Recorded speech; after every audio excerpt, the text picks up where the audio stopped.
জামাতের সাথীদের উপর অতর্কিত হামলা চালায় তারা। ইতিহাসের এই বর্বরোচিত হামলায় শুরাই নিজামের ৩ জন সাথী নিহত এবং শত শত সাথী মারাত্মকভাবে আহত হয়।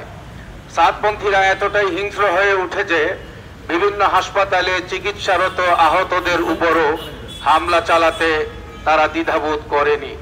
প্রিয় সাংবাদিক বন্ধুগণ, সাদপন্থীরা একই কায়দায় গত 2018 সালের 1 ডিসেম্বরেও একতরফা আক্রমণ চালিয়ে প্রায় 5000-এর মতো তাবলিগ জামাতের সাথী ও ছাত্র শিক্ষকদেরকে রক্তাক্ত করেছিল।